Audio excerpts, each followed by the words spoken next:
Et rebonjour, de nouveau une nouvelle vidéo sur Star Wars Galaxy of Heroes. Là j'enchaîne directement le deuxième enregistrement, donc le 10e match de la 4e saison. Donc comme vous avez vu, j'avais une défaite sur la précédente, sur le précédent combat, pardon. Donc prochain adversaire c'était 54-01, là je pense que c'est un fan des clones.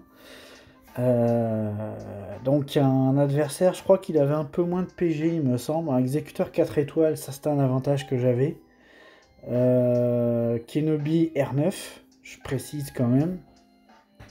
Euh, je commence par les vaisseaux. Alors je me rappelle plus comment j'ai enregistré ce combat. Mais c'est ça, je me rends compte qu'il a un exécuteur 4 étoiles. Ah et c'est ça, à 7 millions 7, donc même PG que le précédent. Et là je sais pas ce que je regarde, mais je pense que je vais aller sur les personnages. C'est ça, il y a 3 GL. En fait, il y a 3 GL et il en a 4. Parce que je crois qu'il a un SLKR, c'est ça. Il a un SLKR G11. Et c'est pas sous-estimé parce qu'un SLKR, même G11, il fait très très mal. On est obligé d'envoyer une grosse team dessus. Le Wampa Relic 5. Voilà, c'est. De toute façon, c'est 7 millions 7. Hein, voilà, c'est ce que je disais dans la précédente vidéo. De toute façon, plafond de verre, il est là. Je me tape que des matchs à 7 millions 7. Pourtant, depuis quelques temps, je suis plutôt à 40% de victoire et 60% de défaite. Avant, j'étais à l'inverse. Là, j'avais souvent 2 victoires sur 3. Là, j'ai plutôt une victoire sur 3. Et pourtant, je descends pas. Je reste avec des adversaires de ce calibre-là. J'aimerais bien, moi, pour une fois, tomber sur un adversaire qui a une GL de moins que moi et 1 million de PG ou 2 millions de PG de moins. Ça serait le fun, là, pour voir ce que ça fait. Parce que parce que c'est ça, c'est ce que j'ai expliqué dans la précédente vidéo, c'est que notre plafond à nous, là, peut-être parce que on a eu des, des, des combats. Alors, effectivement, il n'a pas tombé mon exécuteur. Donc là, je me dis, j'ai peut-être une chance. Mais vous voyez, il y a ces 3 GL il y a 3 GL en def, quoi. Même si SLKR G11, ben, il faut quand même se le coltiner, quoi. L'arrêt que je connais pas trop, donc il faut la gérer aussi. Puis il y a le Kenobi R9, quoi. Donc là, je regarde un peu mes défenses. Je crois qu'il m'a tout passé en one shot. Voilà, c'est ça, il m'a tout passé en one shot. Le fond, on va voir ce qu'il a fait. Est-ce qu'il a fait un fail? Non, il m'a tout passé en one shot. Puis j'ai retiré la Grievous parce que, comme vous avez vu au précédent match, il manque une équipe. Alors il a fait un fail sur. Le truc là, c'est qu'il a fait un fail sur Grievous. Sur Grievous et les Jonosiens. Et je me dis que j'ai un avantage parce que même s'il met son exécuteur en défense et que je le tombe pas, je peux gagner peut-être le match. Enfin, je peux gagner, il faut que j'arrive à tomber ces 3 GL, mais je peux peut-être arriver à le full clear. Euh, et, et si j'arrive à le full clear, de toute façon, même mais sans parler. Non, c'est ça que je voulais dire, c'est que j'ai pas forcément besoin de le full clear, c'est-à-dire que si juste je tombe tout en une shot et que je fais pas de fail sur ces vaisseaux, j'ai peut-être une chance de gagner. Donc c'est à voir. Alors je me rappelle plus tout ce que j'ai utilisé dans les équipes, mais je crois que j'ai des trucs. Je regarde son Kenobi R9. Je l'avais pas vu, c'est Ahsoka, elle est quand même Relic 6. C'est du costaud quoi. Alors je pense qu'il s'est dit qu'il a. En fait, la stratégie qu'il a fait, c'est qu'il s'est dit avec mon roster, il a rien pour passer mon JMK. Et je vais mettre les 2 légendes en haut. Et normalement, il devrait pas réussir à tomber les 2. Et, et ça explique pourquoi il a mis des trucs un peu plus faibles. Mais avec 7 millions 7, même s'il met des trucs un peu plus faibles, ça reste plus fort que ce que j'ai moi, quoi. Donc là, je réutilise le même contre, contre le JMK. Sauf que là, je vais pas faire les mêmes erreurs. Je spoil, mais je vais le tomber en une shot parce que là, je fais pas les mêmes conneries, quoi. Puis c'est surtout, il a mis Anakin. Donc je me dis peut-être qu'il a mis son gaz derrière, j'en sais rien. Mais comme il a Anakin, c'est tout de suite moins compliqué parce qu'il n'y a pas de confusion. Par contre, le, le Tron qui manque d'y passer dès le début du jeu, là, c'était pas prévu ça. Mais voilà, là, la façon dont c'est joué, ce contre, là, ça fonctionne comme c'est censé fonctionner. Euh, bref, vous allez voir. Au final, je suis en train de me dire, je vous spoil pas la fin pour le résultat, mais je suis en train de me dire que les matchs que j'ai eus étaient tous gagnables. Malgré les 7 millions 7 de PG et les GL qu'ils avaient, quoi. Même si le précédent, là, j'en reviens pas encore une fois d'être passé avec des soldats de l'Empire en deuxième shot et Piet qui a tué à lui tout seul le Lord Vador. Mais c'est ça. Là, je commande pas trop ce qui se passe parce que c'est. Faut mettre les stacks de l'armurière. Là, il y a le taunt. Par contre, qui me détruisent mon. Là, je fais pas la même erreur. J'utilise qui me détruisent l'alpha avant de tuer le tank. Ça, c'est chiant par contre. Mais comme il n'y a pas Gas, même si Anakin il frappe fort, c'est pas la même chose. Il n'y a pas la confusion. Là, je pense que je vais faire une AOE pour pouvoir m'enlever les debuffs. Puis voilà, vous voyez là, j'ai la tech de tank. J'ai pas la tête de tank, j'ai la tech qui redonne la santé de la protection. Fait quand il joue, bon là j'ai limité aux soins. Ça c'est le problème d'Anakin, je pense. C'est lui qui est chiant pour ça, c'est qu'il met le limité aux soins. Faudrait qu'un jour peut-être je remonte mon Anakin et je lui mette un peu plus de pouvoir parce que j'avoue que c'est pénible. Mais là voilà, là j'ai 3 stacks. Je vais pouvoir rester 3 tours en ult. Tout de suite, ça va être plus simple. Alors que le précédent match, là, comme j'avais mal joué, j'ai dû l'activer plus tôt. Et j'espère que je repop, là, que je fais pas un siphonnage. C'est vrai que j'aurais pu poke Ahsoka.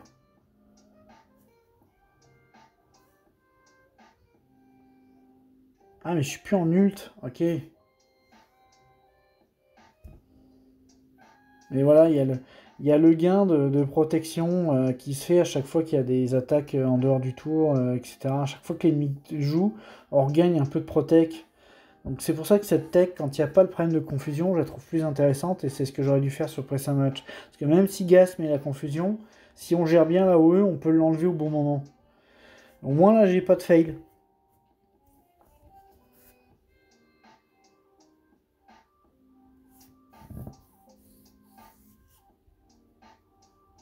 Ah, j'en ai parlé dans la vidéo précédente là, mais j'étais en train de penser en même temps que je regardais ça. À Dark Malgus, j'ai tellement hâte. En fait, la démotivation que j'ai sur le jeu, l'arrivée de ce personnage, on dirait que c'est comme une bouffée d'air frais, quoi. Ça va faire tellement de bien d'avoir un personnage qui arrive, qui va pouvoir être utilisable dans une équipe,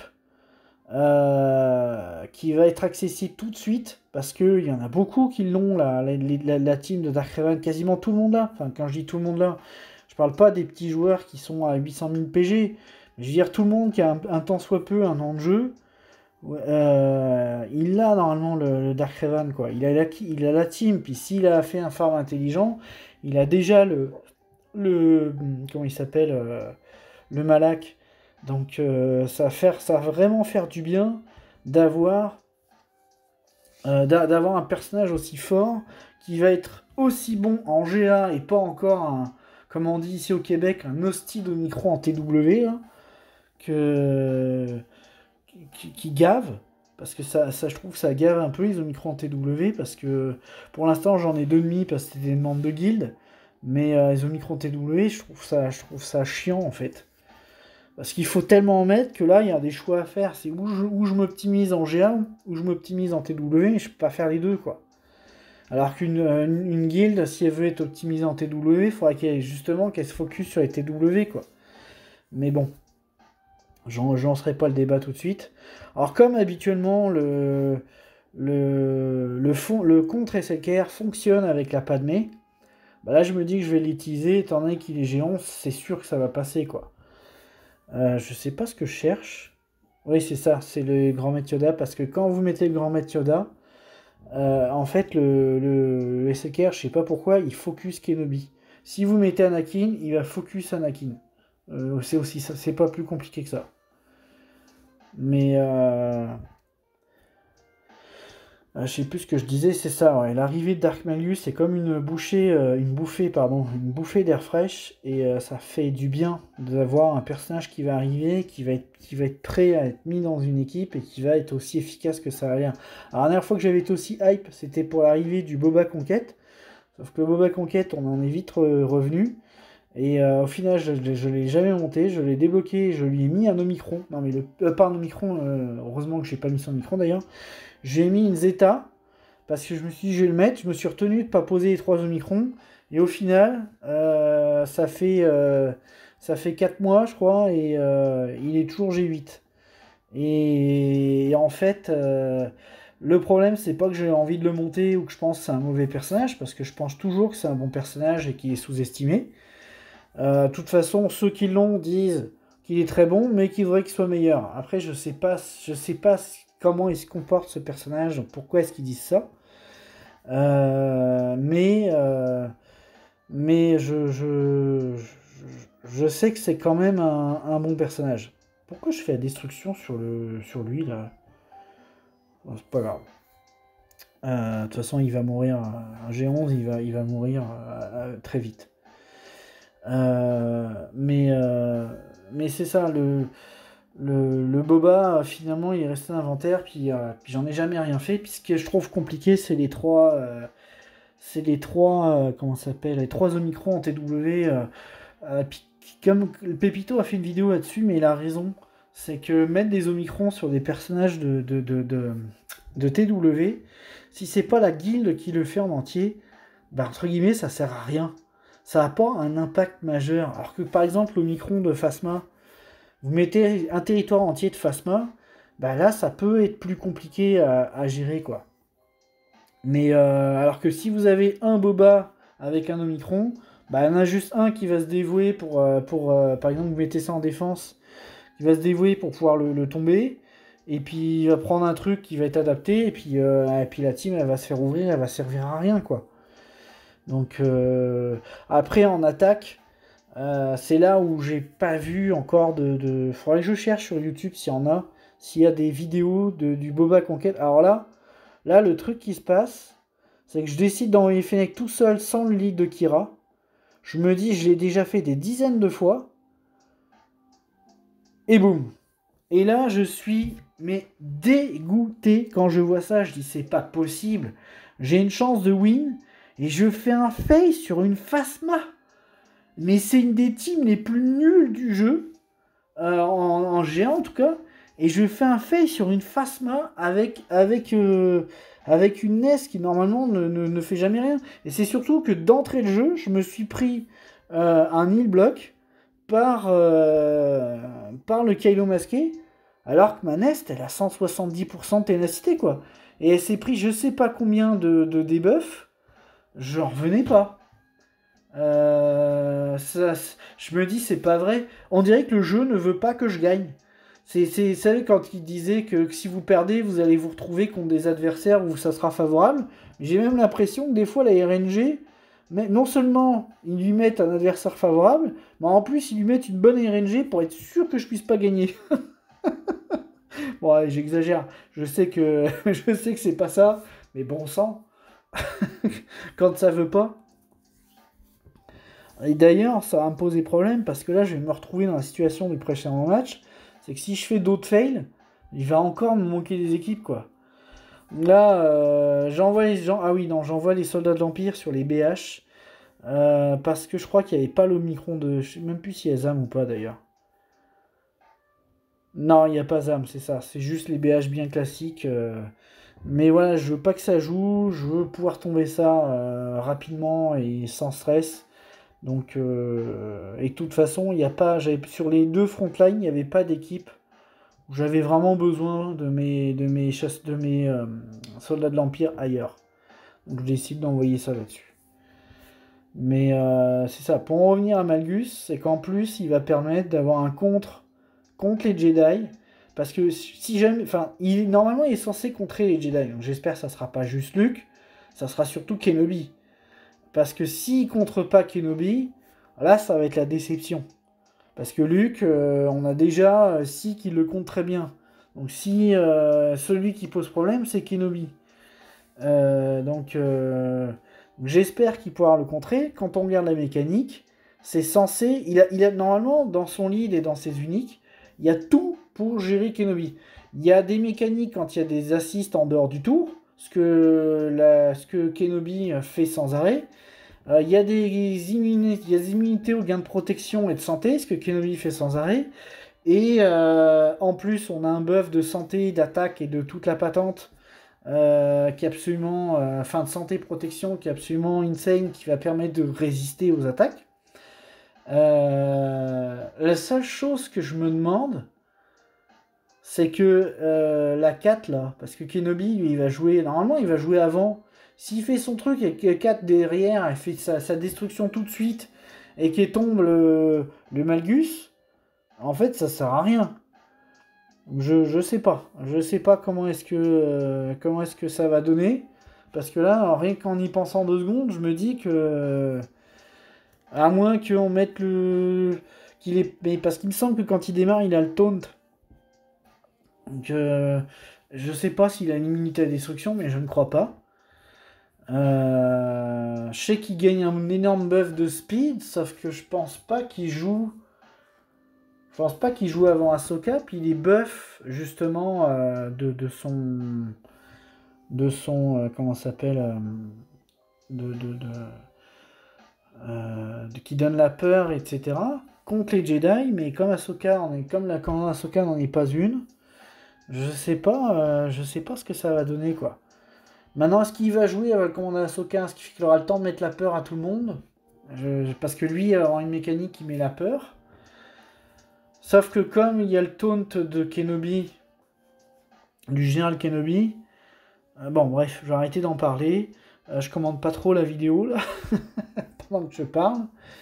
De toute façon, voilà, les Mandaloriens m'ont permis de gérer la BH de seconde zone, avec quand même des gros BH dedans, mais de seconde zone. Là, je me dis, tiens, là, ce combat-là est intéressant, je vais le commenter. Parce que je me dis, Shakti, comme elle gagne la riposte à chaque fois, que la team gagne la riposte à chaque fois quand ils attaquent, ça devrait pouvoir gérer Hayden Versio. Je pense vraiment que c'est une bonne idée. Sauf que ce que j'avais oublié, c'est qu'à chaque fois qu'il y a des attaques en dehors du tour, il regarde de la santé de la protec. Et là, je me dis, c'est la pire idée que j'ai eue. Sauf que je m'en rends pas compte tout de suite. Et en fait, il faut juste faire des basiques et de temps en temps, il n'y a pas d'assist. Donc c'est jouable. Faudrait le refaire en la jouant correctement. Mais ça, je m'en aperçois à la fin. Qu'ils récupèrent leur santé, leur protec, etc. Mais c'est ça, c'est qu'avec tous les assists, ils récupèrent leur protec, leur santé. Qu'en fait, ça sert à rien. Et là, alors ce qui est bien par contre, c'est que Ahsoka est dispel, donc elle enlève le truc qui les fait raise.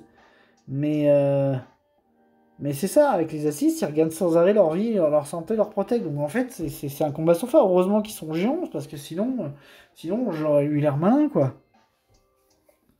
Alors je dis ça, vous allez voir que je vais finir le combat, sauf que là, pour l'instant, j'ai tué les G11. Sauf que les reliques, ça va pas être la même, quoi. Alors là, je fais l'appel, ce qui fait que ça sert pas à grand chose. Là, je me dis, lui, les G12 va peut-être tomber. Là, je fais la grenade. Je pense qu'elle va faire mal, la grenade. Non, je fais une basique. Là, je fais une appel. Et je pense, voilà, ça redonne de la protection. Tout ce que ça enlevé, ça l'a récupéré. Ah non, mais c'est la pire idée du siècle. Utiliser Shakti sur... Heureusement que la team était pas full relique, parce que j'aurais eu l'air malin, quoi. J'aurais fait un deuxième fail, et en plus, j'aurais pas su quoi envoyer, quoi. N'empêche, la Hayden Versio, c'est vraiment, mais vraiment une bonne équipe. Je suis déçu de pas m'en occuper tout de suite. De pas la relique, là j'ai mis la Zeta et l'Omicron sur Hayden. Alors il y en a, ils me diraient, je pourrais, bah t'as qu'à le faire. Sauf que non, un gaz c'est plus essentiel. Un Malak c'est plus essentiel. Le Malak est plus essentiel à cause du Malgus. La CLS est plus essentielle. Déjà parce que la team est importante, parce qu'elle va m'aider, dans bien des affaires, que ce soit en conquête, que ce soit pour les événements, les défis galactiques, que ce soit les batailles d'assaut, hein, j'en ai parlé, mais c'est très important. Et en plus, ça va m'aider en TB lumineux, ça va me donner une équipe qui va me permettre de faire 4 sur 4, donc je vais faire un peu plus ma part.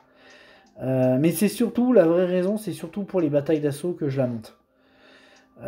Et qu'ensuite, je vais enchaîner avec les Inquisiteurs pour les batailles d'assaut aussi. Parce que les Inquisiteurs, si avec les batailles d'assaut, j'aurais peut-être... je les aurais peut-être mis de côté. Je me dis, bon, j'aurais 6 événements sur 7 que j'aurais pu faire. J'aurais pu m'en passer. Le truc, c'est que les développeurs... D'ailleurs, c'est un conseil que je donne. Juste, je vais en parler après, je vais juste finir le combat. Parce que, comme vous voyez, là, ils récupèrent leur santé, leur prot, puis je fais rien. Je fais rien, c'est affreux. Alors, l'équipe me fait pas grand-chose, mais moi, je lui fais rien, parce que là, c'est de la relique. Et là, il y a un moment donné, et en plus, ce que je comprends pas, c'est pourquoi Rex ne gagne pas son truc, là. Il a pas son annihilation qui revient très vite, là, je sais pas pourquoi. Alors je me dis, je vais le faire jouer un peu, je vais mettre la tourelle sur lui. Mais non, ça avance pas. On va dispel. Ouais, parce que c'est que en plus, si j'utilise l'annihilation de Rex, il faut absolument pas qu'il y ait le buff, parce que s'il y a le buff, ça sert à rien, il va revenir à la vie. Là, je pense qu'à ce moment-là, je me suis pas encore rendu compte que je redonnais la protect, mais c'est parce qu'en fait, je connaissais le kit, mais sur le coup, en jouant, j'avais complètement oublié ce que ça faisait.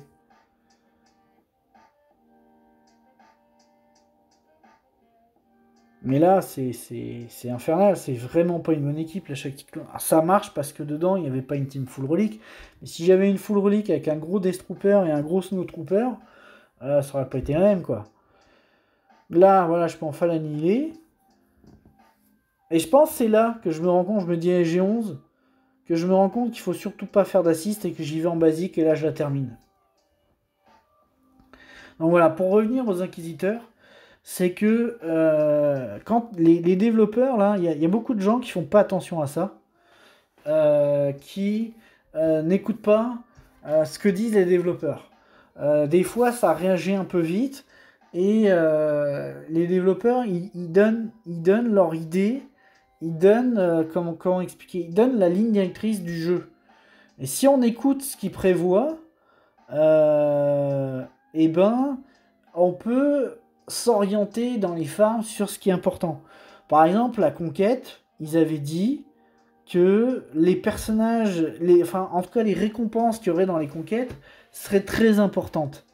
Et ils n'ont pas menti parce que effectivement, presque tout ce qui est dans la conquête, à part le Boba conquête qui est peut-être obsolète, tout le reste est important. Le Maul, c'est une des meilleures teams d'attaque du jeu, quand il a la bonne team qui va avec. Ahsoka Tano, c'est pareil. Le Razor Crest, il est nécessaire pour la suite du jeu. Il y a, comment il s'appelle, le vaisseau d'inquisitrice, pour moi, il est très important. Pour l'instant, je n'ai pas encore fini de le monter, mais je suis en train de le faire. Je suis en train de monter Inquisitrice, pardon. Mais je pense qu'à terme, ce vaisseau va être très important. Bah, de toute façon, il est très important parce que maintenant qu'il y a 3 flottes partout, mais c'est ça. Le vaisseau est apparu au même moment où ils ont décidé de mettre 3 flottes en défense et 3 flottes en attaque. Et donc, ça fait qu'avec l'Empire, on a une team qui permet de gérer beaucoup de choses tranquillement. Et c'est très important. Donc, ils avaient dit, pour la conquête, ils avaient dit qu'il y aurait la suppression des soft counters, sauf, et ça ils l'avaient dit, et les gens se sont beaucoup focus sur tout ce qu'ils ont entendu, c'est suppression des soft counters. Sauf que ce qu'ils avaient dit, c'était pas que les soft counters allaient être supprimés totalement, c'est simplement pour réussir des soft counters, ça passerait sur des légendes galactiques qui seraient pas full optimisées avec les teams full optimisées.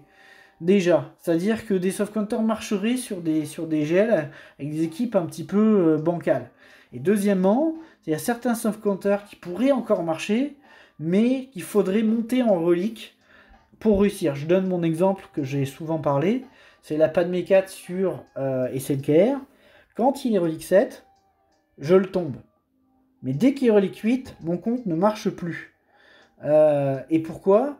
parce que ma team à moi est pas assez haute en reliques. Si j'avais ma 4 reliques 8, ben je pense que ça refonctionnerait.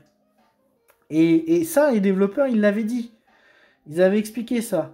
Et là, si on écoute les développeurs, ils ont dit, en parlant de la faction Inquisiteur, qu'ils voulaient mettre cette équipe au cœur de leurs futurs événements, au cœur du jeu, c'est-à-dire que cette équipe est importante, est essentielle pour la progression du jeu. Et je pense que c'est pour ça qu'ils l'ont intégré dans les batailles d'assaut. Parce que les batailles d'assaut sont les événements solo les plus importants du jeu, ce qui permet de gagner le plus de récompenses. Donc ils les mettent dans les batailles d'assaut, ils vont les intégrer dans les défis galactiques, à mon avis on les voit souvent, et en plus ils ont dit qu'ils allaient les intégrer dans la conquête.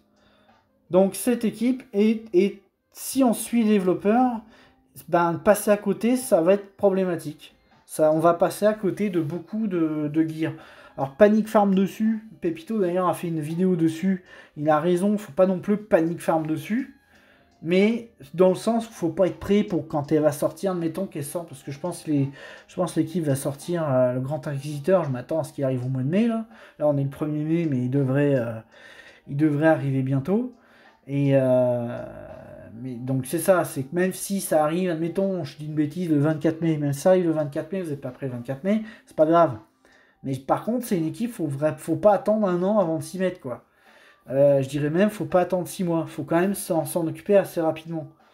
Et parce que voilà, cette équipe va être importante. Malgus, comme je l'ai dit, j'ai vraiment hâte qu'il arrive. Pour moi, il va être important, mais je pense qu'il n'y a pas qu'en GA qui va être intéressant. Je me demande si en TB obscur, il va pas permettre à une équipe de faire 4 sur 4 aussi. Peut-être ceux qui n'ont pas monté Marajad et qui n'ont pas l'Empire, enfin ceux qui n'ont pas, moi je dis j'ai deux GL, mais ceux qui n'ont peut-être pas de légende obscure, ça va peut-être être une team de plus avec l'Empire Sith qui va permettre de réussir un 4 sur 4. Ça c'est ce que je me dis. La question aussi que je me suis demandé vis-à-vis de Malgus, c'est qu'avec son arrivée, l'Empire Sith, il manque comme 2 personnages pour faire 2 teams d'Empire Sith, en sachant qu'on peut pas mettre HK, que Bastila a quand même un gros lien avec Darth Revan, et avec l'arrivée de la série de la Haute République, ou en tout cas les 10 ans de jeu, je me demande s'il n'y aura pas 2 autres personnages de l'Empire Sith qui iront avec Malgus, ce qui permettrait de faire 2 teams d'Empire Sith. Et en fait, Malak, pour moi, irait avec Dark Revan, et le Tank Sith peut-être irait avec... quoique non. Ouais, Malak, c'est à voir. La question de Malak, je sais pas. Mais on n'est pas à l'abri qu'il y ait peut-être 2 autres personnages dans Empire Sith qui arrivent. Après, je dis ça, puis ça n'arrivera pas. Et la prochaine conquête, après les 3 prochains mois avec Malgus, moi je me dis pourquoi on verrait pas Satil Shan. Ça serait extrêmement cohérent que ce soit Satil Shan qui arrive en personnage de conquête. Avec des bonus pour les Jedi, ça serait cool quoi. Et si effectivement ils font Satil Shan, sachant que je trouve le personnage hyper classe dans le jeu, faut savoir que moi j'ai joué à ce jeu il y a 10 ans, quand il est sorti. J'y ai joué, j'ai pas joué tant que ça, j'ai dû jouer 1 an quand même. Puis j'ai arrêté parce que quand le jeu est sorti, ça manquait de contenu. Et en fait, ça s'est pas assez développé assez vite. C'est-à-dire qu'ils ont sorti du contenu après, mais trop tard. Moi, j'avais déjà changé de jeu, j'étais déjà parti sur autre chose. En même temps, je crois que j'étais parti pour The Elder Scrolls Online, qui était un jeu absolument magnifique, qui l'est encore d'ailleurs, qui pour moi, peut-être le meilleur MMORPG du moment.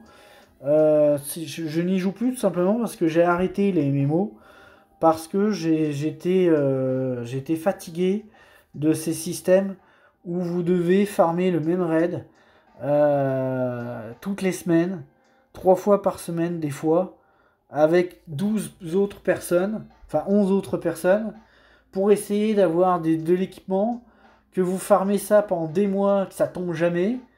Et en plus, si vous ne venez pas, ou s'il y a quelqu'un qui ne vient pas, bah on est 11 cons à avoir prévu notre soirée, et à perdre notre soirée, parce qu'on ne peut pas partir en raid, parce qu'il manque le tank, ou le healer, ou un DPS, et puis quand on remplace avec quelqu'un qui connaît pas les mécaniques, et ben ça wipe toute la soirée, parce qu'on n'y arrive pas, parce que ça prend les 12 joueurs. Et j'étais fatigué de ces trucs-là. Alors là, je vais reprendre le commentaire de la vidéo, parce que j'ai tout tombé. Lui, il tombera pas mon exé. Il a fait un fail sur mon malveillant. Je me dis, c'est good. Je vais tomber ça, sans problème. Il n'y a rien qui me fait peur. Je vais envoyer, euh, je vais envoyer mon négociateur, ma République Galactique sur, euh, sur le négociateur. Et là, vous voyez ce que je suis en train de faire. J'ai oublié de changer le, j'ai oublié de changer le capital ship. Je mets la République Galactique et sous le lead de Tarkin. Et je m'en aperçois pas. Je rigole maintenant, mais sur le coup, j'ai tellement ragé. Je me dis, c'est pas vrai. Je perds encore mon match à cause d'une connerie, quoi. C'est pour ça que je dis que tous mes matchs étaient gagnables. Parce que là, je spoil la fin. Mais c'est sûr, je vais pas gagner. Parce que du coup, avec le lead de Tarkin, bah, mon Anakin, il va se faire défoncer. Et, euh, et en plus, bah, j'ai plus le lead pour aller avec mon Empire. Donc, j'ai pas de bon vaisseau, quoi. Donc, j'essaye quand même. Là, je m'en aperçois. Je me dis, c'est pas vrai. Donc, je me dis, est-ce que je pourrais pas essayer de tomber Anakin? Mais là, les confusions. Anakin, il passe. C'est. Là, je me dis, c'est fini, quoi. C'est pas vrai. Je vais encore perdre mon match à cause d'une connerie. Et c'est parce que, en fait, à ce moment-là du jeu, j'ai tout simplement ma copine qui est venue me parler, qui m'a posé des questions. Là, je suis en train de lui répondre. En même temps, je faisais mes trucs. Je n'étais pas concentré sur le jeu. Et j'ai pas vu que j'avais pas pris le bon capital ship. Donc voilà. Donc là, je me dis, bon, on essaye-tu de faire les autres combats. Je sais pas si je me décourage pas. Je sais pas combien de temps il reste. Il reste 2 minutes de vidéo. Ouais, c'est ça. C'est que je vais même pas tenter. Je vais même pas tenter l'exécuteur. Je vais juste aller faire. Je pense que je vais aller m'amuser sur le finaliseur et puis je vais arrêter là, quoi. Parce que de toute façon, je peux plus gagner, quoi. Et je me dis pas. Et en revoyant la vidéo, je me dis c'est pas vrai, mais le boulet, quoi. Et là, la cerise sur le gâteau. Ah oui, c'est parce que du coup, j'ai plus mon Tarkin, puis comme j'ai dit, mon trône, il est pas assez monté pour que je puisse la prendre. Là, je pense que je cherche l'Empire. Donc, j'y vais en Empire avec le négociateur. Je pense que je vais prendre les sites pour le fun. Mais c'est parce que Kenobi, ça reste un bon vaisseau, mais en vrai, c'est mieux avec un vaisseau de l'Empire, quoi. Même si, j'ai expliqué que le négociateur était très bon pour la confusion. Je vais gagner le match, mais vous allez voir que c'est pas facile, quoi. Déjà, c'est que mon Vador est quasiment mort. Bon, là, par contre, ce qui est bien, c'est que j'enlève tous les buffs. Il y a les confusions. Là, j'ai pas compris parce qu'il y a eu un gain de jauge de tour de la part du vaisseau. Ou alors j'ai peut-être rêvé. Alors qu'il y avait confusion. Et là, c'est pareil, j'ai le vaisseau de l'inquisitrice qui vient. Je sais que le lead, enfin la navette fait perdre du TM au vaisseau qui arrive. Parce que je me dis comment ça se fait que ça n'a pas enlevé le camouflage. Normalement, elle est censée enlever tous les debuffs, puis tous les buffs, et elle l'a pas fait. Là, j'ai pas compris ce qui s'est passé, puis là, le camouflage est parti. Alors, je me dis, je vais finir. Là, je fais ça, mais en fait, ça fait pas grand chose, mais ça met quand même un bonus d'attaque et un petit bonus de protection. Euh, là, il va être temps de focus à Kylo. Là, je vais pouvoir soigner un petit peu.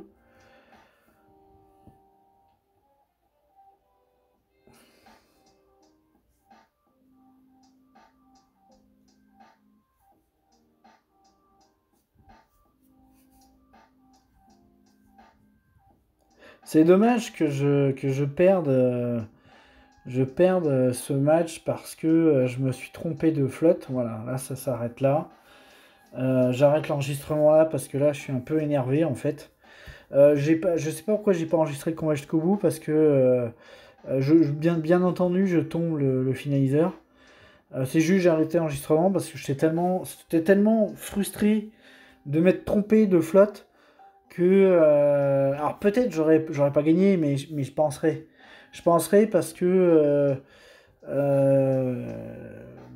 les miroirs de Nego, habituellement, je les fais quand même correctement, donc souvent je les passe. Donc j'aurais tombé ces 3 flottes et j'aurais win, quoi.